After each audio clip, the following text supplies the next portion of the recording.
Shalom.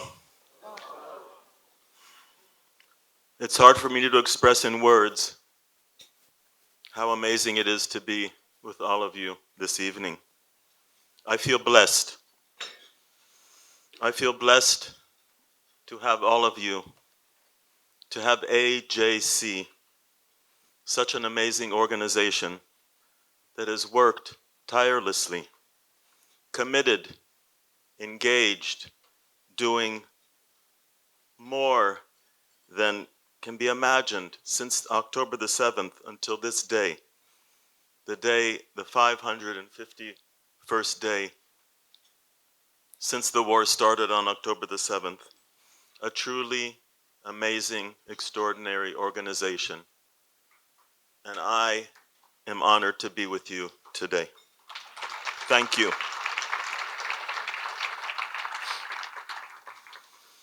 My name is Keith Siegel.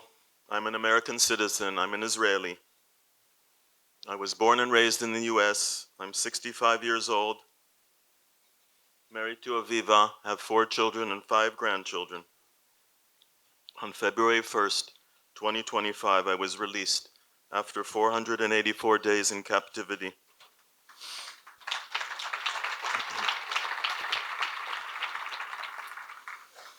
I'm thankful to President Trump for prioritizing the hostage crisis and breaking the deadlock after a year of stalled negotiations. And I'm deeply grateful to all of you for participating in the efforts to get my release, to get all of the 33 hostages that were released in the last hostage deal. On October the 7th, I was brutally kidnapped from my home in Kfar Aza with Aviva. Hamas terrorists chopped me in the hand, and my ribs were broken during the kidnapping, injuries not treated until my return to Israel. I'm sharing my story because the world needs to understand what the 59 hostages that are still held captive in Gaza are facing. The terrorists who captured Aviva and me, both of us in our 60s, held absolute power over our lives. Every interaction reinforced this brutal reality.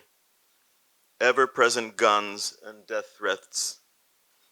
As a 65-year-old American, I understood my vulnerability. On day 51, Aviva was released in a short ceasefire deal. We were told that I would be released the day after. We were so hopeful that we will soon be all together, reunited as a family. But 5 days after Aviva was released, the ceasefire broke, and the terrorists became even more violent and agitated. They kicked me out of the blue while I was lying down. Day after day, spat on me, they shaved my body. I experienced and I witnessed sexual assault, verbal and physical. A female hostage was gagged and bound while her feet were being beaten by the terrorist. I stood paralyzed, unable to help.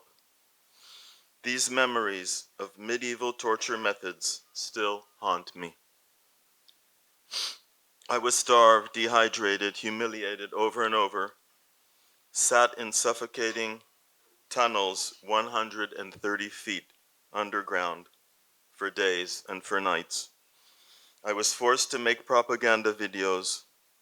They tried to convert me to Islam, and through all of this, the only thing I was yearning for was to see my family again. I spent my days worrying about my family and being totally disconnected from them.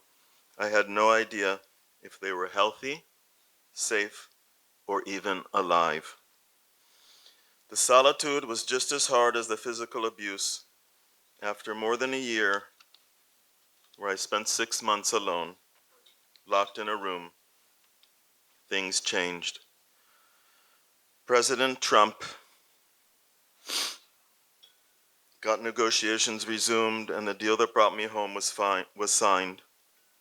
When finally released, I emerged physically broken, but having accomplished my mission, my promise to Aviva to survive.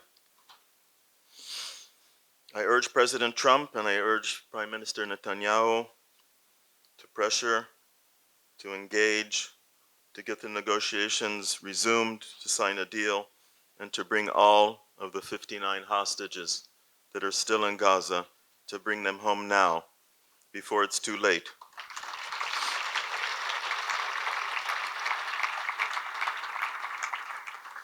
The remaining 59 hostages deserve the chance I was given to heal, to reconnect, to live. For the hostages who were killed, their families cannot begin healing without a proper burial for their loved ones.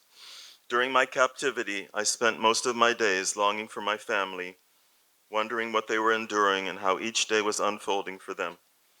Now, my greatest priority is to cherish every minute with them and to fight for the return of the 59 hostages who are still kept captive. I cannot begin to heal until all 59 hostages are home.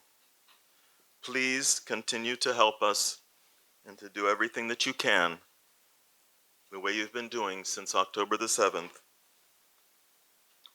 to end this suffering and to bring all of the hostages home. Thank you very much.